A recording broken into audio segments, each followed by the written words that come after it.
This is a Film Stories original podcast. Love this podcast? Support this show through the Acast supporter feature. It's up to you how much you give, and there's no regular commitment. Just hit the link in the show description to support now. My dad works in B2B marketing. He came by my school for career day and said he was a big ROAS man. Then he told everyone how much he loved calculating his return on ad spend. My friends still laugh at me to this day. Not everyone gets B2B, but with LinkedIn, you'll be able to reach people who do. Get a $100 credit on your next ad campaign. Go to linkedin.com/results to claim your credit. That's linkedin.com/results. Terms and conditions apply. LinkedIn, the place to be, to be. Holiday magic is in the air, and DSW's got all the shoes to make your season extra merry. Believe, you've got parties to attend and lists to check twice, so DSW is taking care of the details, like gifts to make their eyes all aglow, styles that bring joy to your world, brands everyone wants, like UGG, Nike, Birkenstock, and more, and deals to make your budget bright. Find the perfect shoes for you and yours at a DSW store near you or dsw.com. Ready to pop the question? The jewelers at BlueNile.com have got sparkle down to a science with beautiful lab-grown diamonds worthy of your most brilliant moments. Their lab-grown diamonds are independently graded and guaranteed identical to natural diamonds, and they're ready to ship to your door. Go to BlueNile.com and use promo code LISTEN to get $50 off your purchase of $500 or more. That's code LISTEN at BlueNile.com for $50 off. BlueNile.com, code LISTEN.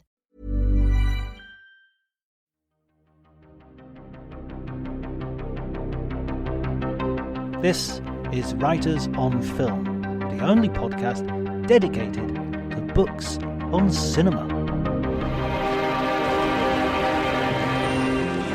Hello everybody and welcome to Writers on Film. My name is John Bleasdale. I'm a writer and film critic, and the sound you can hear in the background is the sound of the 4,000 people who have been watching a film in the Piazza Maggiore at Bologna. It's beginning to disperse. This is one of the most entertaining film festivals I've been to. This is my first year in Bologna. Been invited here by the festival. Was very pleased to accept.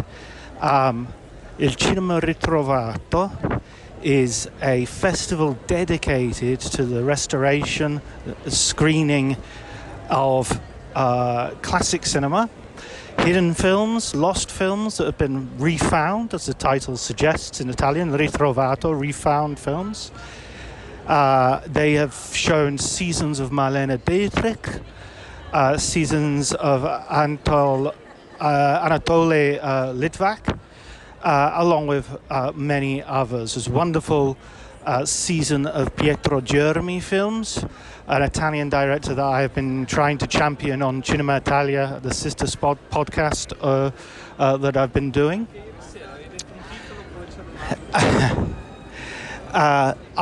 Particular highlights this year for me, I say this year, again it's my first year here, but particular highlights of films I've seen so far are the brilliant George Stevens comedy Talk of the Town, which I hadn't even heard of, to tell you the truth. It's a Cary Grant comedy, sort of menage a trois. It's a little bit like a front page style, My Girl Friday, I should say, based on the play by called The Front Page. That was the Walter Matthau, Jack Lemmon version, of course.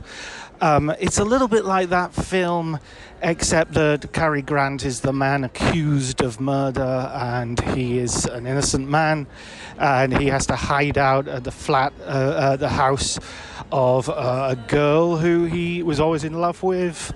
But the tenant is a famous lawyer who is due to become a Supreme Court judge, and it's a sort of farce with incredible sort of resonance for today and the politics of today. It's a wonderful, wonderful film. Other films that I really enjoyed the Deliverance. I saw Deliverance on the big screen for the first time. This is a John Boorman thriller.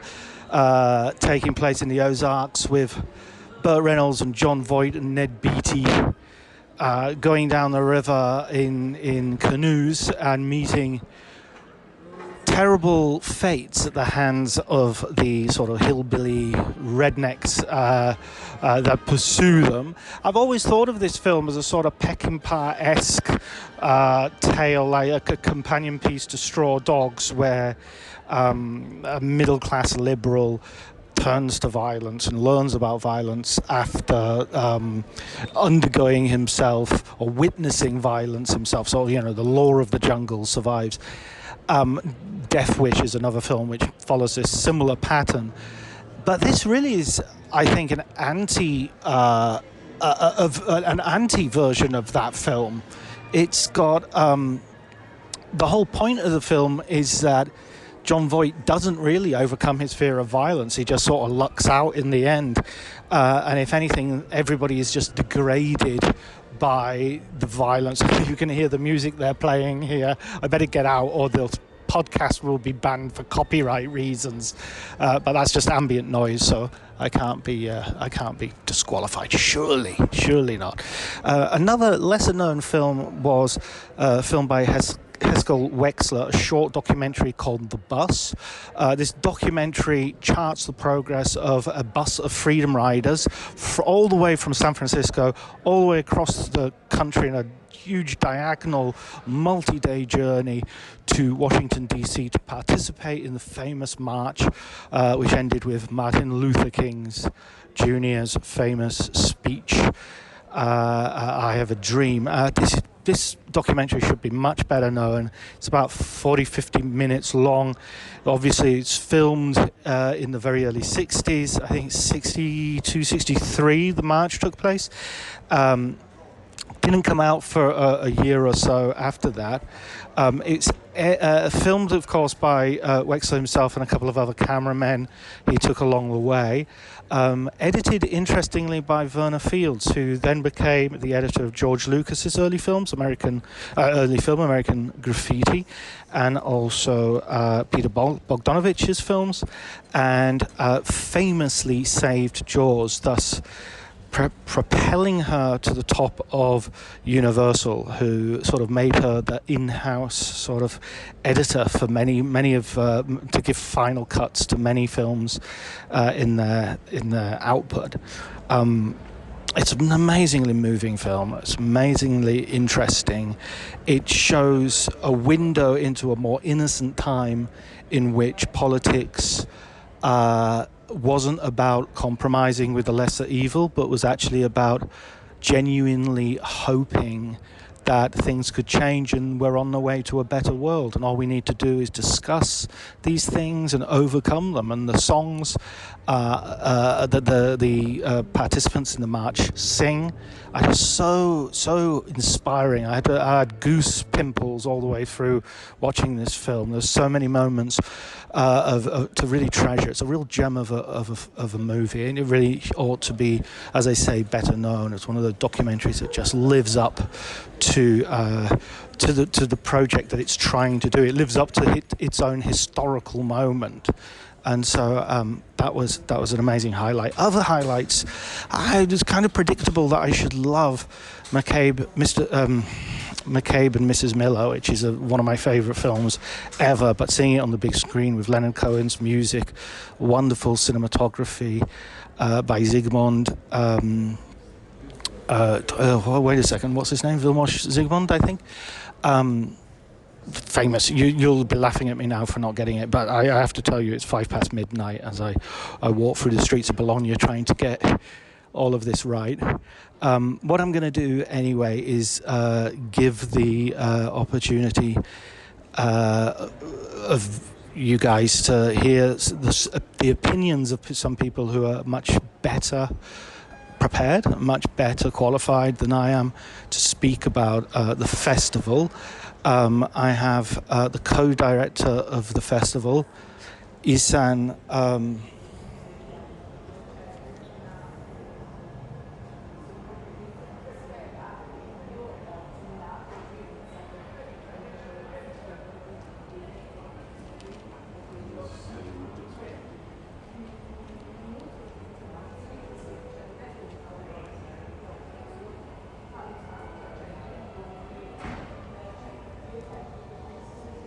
Isan Koshbakt.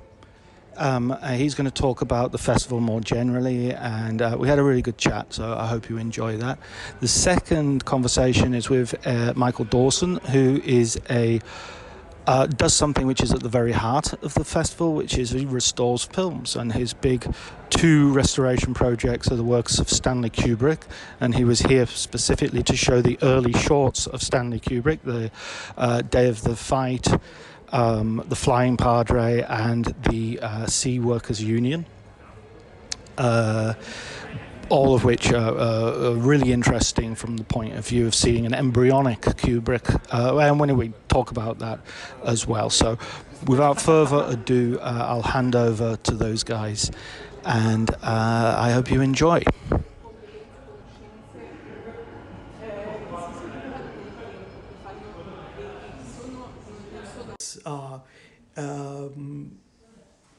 Kiev-born Russian Jewish filmmaker who made films in Britain, France, Germany, and Hollywood, shows an incredible degree of understanding about not only his time, but the time that we are living in, especially in response to wars and conflicts and revolutions. So a fresh discovery for many people. I believe this is the first time a festival has put together a tribute to his cinema. But then there are other directors from Japan, from Sweden, Parajanov also, a rare selection of his films. There are films dedicated to the early days of cinema, the year 1904, films from 100 years ago. But if I want to highlight 2 major discoveries and 2 totally new titles for the audience, I can name The Sealed Soil. It's a film from 1977, one of the very few films directed by a woman in the history of Iranian cinema, which we played a couple of days ago. It's a new restoration of a film which was unavailable basically since the Iranian Revolution. And the other film is a West German film called I'm an Elephant, Madam, by Peter Sadek. His debut feature about the student revolution in West Germany has Velvet Underground on the soundtrack. It's a film that was not shown for a long, long time, even though the director Peter Sadek is known, especially in Britain, for his revolutionary theatre work. So it's a wonderful opportunity to see a restored version of his film. I love the fact that this festival feels so contemporary with the issues and the films that it brings up. I watched Talk of the Town by George Stevens yesterday, and the resonance with today's political scene was great. I think it's the characteristic of great art. So I cannot pretend that every choice we have made in terms of the selection of the film is based on reacting or responding to what's happening in the world now. But these films contain all these sensibilities, so they do it in their own way. And when you play it, if you have programmed it for an entirely different set of reasons, when you play it, all of a sudden it becomes something else. It finds new meaning in the eye of the audience, and it, in a way, it is born again in the projection booth and in the cinema in front of everybody. I emailed George Stevens Jr., his son, last night to tell him I just watched the film, and he came back how delighted he was that the cinema had been full and everyone had been laughing. I did a retrospective on George Stevens here 3 years ago, and I was, I think perhaps that was one of my absolute favorite retrospectives here because of the personal and emotional relationship that I developed with his films. And this film in particular was a major highlight. Again, Stevens is someone very similar to the director I named earlier, Anatol Litvak, because they were both involved in active combat during the Second World War, and they were both making documentaries for the US Armed Forces during the war. And they were both deeply affected by the experience of the war. George Stevens, the liberation of Dachau, the famous color footage that he shot on his personal camera. Litvak, who was Jewish, for him, perhaps it was even more impactful and more life-changing. So you see the change of style, view on the world in their post-war films. So I would like to compare the two of them, and I think I mentioned this to the audience that they should look at these retrospectives of American masters, in quotation marks, as the continuation of each other, expanding on certain themes and certain approach to filmmaking in American cinema. One of the more visible parts of the festival is the screenings in the Piazza Maggiore. Yesterday I went to see The Conversation, and again the resonance with contemporary issues is all too evident. Again, a case of fantastic coincidence, because surveillance is an issue, a major contemporary issue for all of us. You're recording this conversation on a mobile phone, and this mobile phone can contain tools and softwares of surveillance. So we are carrying with ourselves devices all the time that can monitor, record, and report our activities. So it's far more contemporary than the time of Gene Hackman and Francis Ford Coppola in 1974.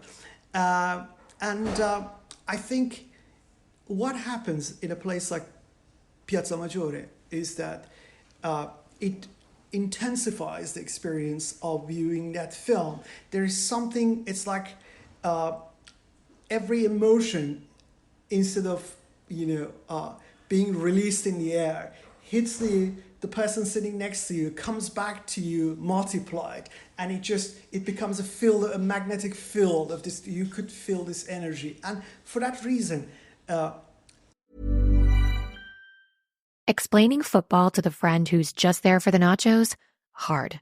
Tailgating from home like a pro with snacks and drinks everyone will love? An easy win. And with Instacart helping deliver the snack time MVPs to your door, you're ready for the game in as fast as 30 minutes. So you never miss a play or lose your seat on the couch or have to go head-to-head for the last chicken wing. Shop Game Day Faves on Instacart and enjoy $0 delivery fees on your first 3 grocery orders. Offer valid for a limited time. Other fees and terms apply. My dad works in B2B marketing. He came by my school for career day and said he was a big ROAS man. Then he told everyone how much he loved calculating his return on ad spend. My friends still laugh at me to this day. Not everyone gets B2B, but with LinkedIn, you'll be able to reach people who do. Get a $100 credit on your next ad campaign. Go to linkedin.com/results to claim your credit. That's linkedin.com/results. Terms and conditions apply. LinkedIn, the place to be, to be. The meaning of each film played there can influence people or reach people, that meaning, far faster than any other venue that I can think of. It's just, again, it's a simple rule. Films were made for people, they were viewed by people in groups, and the higher the number, it seems that the bigger the impact. I also wanted to ask how this festival relates to the work that you do in Bologna, in terms of the restoration, in terms of I've seen the Cineteca Bologna on so many DVDs and so many film prints when I've seen them in other places. What is the relationship between those two things?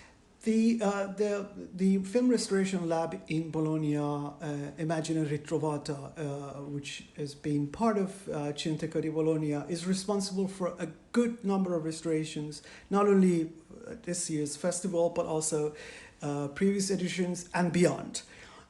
So it's, in a way, the showcase of the great work they've been doing, and there are examples like Napoleon, work in progress, restoration of of the most complete version of the film by Abel Gance. So I would say that again there is a sort of collaboration between the lab and the festival.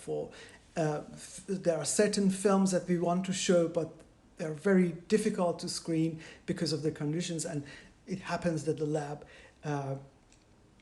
comes forward and takes the initiative to take care of it. And then there are also films that are restored in the lab, and you look at the list and say, we have to show this film because it's such a wonderful film. So it is a very unique opportunity to have the lab, the archive, and the festival existing in the same place under the same umbrella. And probably because of that, it makes this experience very unique in terms of the access to films and the quality of the projections and the material you have to show to people. Excellent. And finally, what is the future for the festival? How do you see it going? Are you on path for expansion, or are you logistically at the size that you want to be? Do you have any ambitions for where you want to go in future editions? I think this is a question that needs to be answered by Cineteca di Bologna in terms of the way they see the expansion of the festival and the activities in the future. But I would say, Bologna, the old section of Bologna, the city center, is not that large, and there are not that many venues. So I think by now we have reached the right size in terms of the number of venues we need, the type of venues we need, the range of activities. So this should be like the size that we have dreamed about for years. Because this year, for the first time, a very old cinema from 1910s, Cinema Modernissimo, it was renovated by Cineteca di Bologna. It has been added to the lineup of the festival as part of one of the regular venues of the festival, and that has helped a lot. We've been waiting for this for 5-6 years, and with that now fully operating, I guess it's for the future. It's just a question of fine-tuning the programming and making the experience more enjoyable for the audience. And it seems more necessary as well. We were talking before we started recording this about people having to sort of learn the theatrical experience again, and sort of experience it almost as a rediscovery these days. It's true, but John, what is so incredible is that even with the younger audience, it's not like, oh, you have to behave like this. This is a cinema. This is not streaming. They already knew it by default. It seems that they were just waiting for this moment. They are so ready for it. And that's the most incredible part. They were just waiting for the opportunity to show that they care. They can stay in the cinema and they can go and watch film after film after film and discuss these films with friends. And so, in a way, I guess the key question is, not for this festival, for the entire film community and film culture around the world, that how can we provide our audience, especially the younger ones, with places like this, that they can trust the programming, that they can trust the quality of the projection, and then immersing themselves in the experience. Thank you so much, Ehsan. That's absolutely brilliant to talk to you. And thanks for such a great experience at the festival. Thank you very much, John. Okay, that's super.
What we've just seen Okay. which is the restorations of the Stanley Kubrick shorts, Yes. 3 of them, the first 3 shorts. And you told us before the film that this was like a 2-phase restoration. Yes. So maybe you want to just talk a little bit about that for me. The reason we did it in 2 phases was I knew, based on doing beta testing, the RS2 system was actually developed in Singapore. The University of Singapore did the research and development on it, and the funding was done by the government of Singapore. And so we had done some restoration on Othello sometime before, and we used the discrete logic system. Now the problem with that is it's all manual. So if you've got, let's say, some base abrasions or some emulsion chipping, and let's say you have only 3 of those per frame, at 24 frames per second, you can see how it becomes economically, almost logistically infeasible. So what happened was this system, by picking up if it didn't last long, in terms of frameage, it would remove it. So there was a number of beta testing adjustments that had to be done, and so we were allowed to use the system for free in exchange for our input on how to make modifications to improve it. So you were like kind of a test run. Yeah. Right. So and what it did essentially was it took digital restoration from the horse and buggy to the automobile. Amazing. So, and 24 hours later it's done, but you've got to go in and get what it didn't remove. So, but you got to be careful, and so that was one issue. And we cut our teeth doing B films, monster movies, drive-in fare, Attack of the Giant Gila Monster, Wasp Woman. I mean, you name it, we did it. And so you did that almost like to practice with. Well, yeah, almost, yeah. So, which helped us when we got to the seafarers, because that's a 16 millimeter print. Not working with a negative, or at least an interpositive, or a Duke neg. I don't care how many generations it's, down from the original camera neg, but the bottom line is it's the point of departure, which is why I sought this Harry Saltzman master negative for Orson Welles' Chimes at Midnight. I knew it was the best existing element. And it was a reverse negative, contact negative, made off the original camera negative, which is apparently got issues. Okay. And so Saltzman made that as a contact element because he was distributing throughout the world. It took me a while to locate it, and then it took me a while to clear the legal on it. So, Right. So. Do you mentioned during your introduction as well that you're preparing a video essay on the sort of the embryonic Kubrick, as you mentioned. Right. And watching the films, I was seeing a lot of things. I was saying, okay, there's a camera where the angle is very low, up towards someone. Even the fact that remember the shot of Sterling Hayden in Dr. Strangelove? Precisely, yeah. Or Jack Torrance in The Shining, tapping on the door. Oh, absolutely. And so what we want to do is create kind of a visual essay where you basically have a scene, you freeze it, and then you put up the different titles showing the same type of camera movement, topic per se, or shot composition, and then from as many films as you can, obviously, and then so you got to be choosy about what you pick, because you want to make sure that the representations you're trying to espouse, in terms of embryonic beginnings, can be well detailed in his later films. So that's kind of what we're working on now. I wanted to get it done for this festival, but I've got other productions. In fact, I'm exhausted. I've got 3 productions going on, and it's people won't do anything unless I approve it. So I've got to be on the phone after my screenings. How important is a festival like this, like Bologna, to this kind of restoration work? Well, I think it's. I'm extremely impressed with it. I think philosophically they've nailed it in that regard, and also you're bringing back old films in great condition that you think it's a memory, and you forget there's actual scenes that you forgot about. I noticed that in Sugarland Express with Goldie Hawn. It was like, wow, I barely remembered that movie. I remembered it, but I didn't remember it. So I think on that level as well, the festival is quite beneficial. I think also watching the shorts, there's a sense of you're watching real people, you're watching people in situations, you're looking at faces and body types that maybe we don't see as much anymore. There's a theory that the best filmmakers come out of a documentary background. because of the dynamic of how they're covering a subject. It's a reality situation, so that when they're dealing with actors, there's a crossover in terms of technique and how they can interact and so on. So, although a day of the fight, I was sort of spotting quite a lot of sort of reenactment during that. Well, that's true. That's true. And of course, there's that famous fight sequence with Ryan O'Neal and Barry Lyndon, which will be one of the examples. Both in terms of composition and camera movement. But yeah, I mean it is what it is. There's actually, I think, in one of the stills that's covered in the Look magazine article on the Cartier, you can see Kubrick sitting in the front row. Right. Yeah, with his with a camera. So, anyways. And so you mentioned other projects. What's the next thing that's going to cause you the headache? I'm doing a 4-part series on Orson Welles. I began it as a 90-minute documentary, and I finally decided that it was going to be my swan song, just because there was just too much material there. The joke was, would the documentary be completed by the end of the 20th century? Then the new joke was, will it be completed by the end of the 21st century?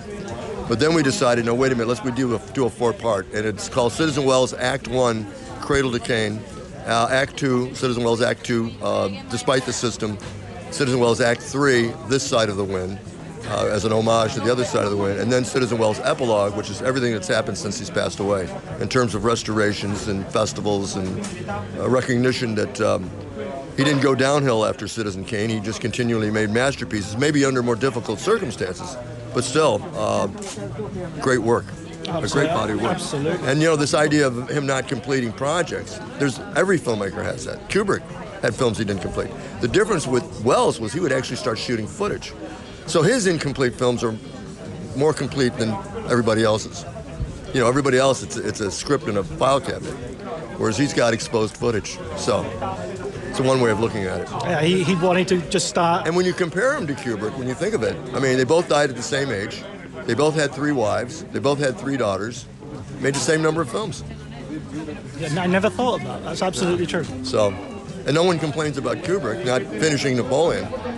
No, absolutely not. Especially because it gave us Barry Lyndon. But he wanted to do Napoleon. He really did. Sure. So I hear Spielberg might do it as a series. As an Apple series, I think. Yes.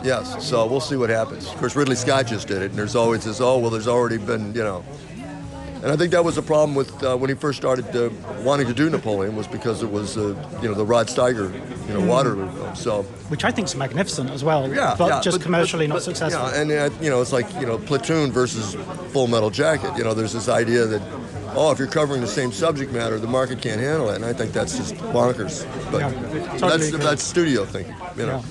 So. Thank you so much for talking to me, Michael. Well, it's been a pleasure, and I look forward to further communication. Brilliant. That's perfect. I'll compile.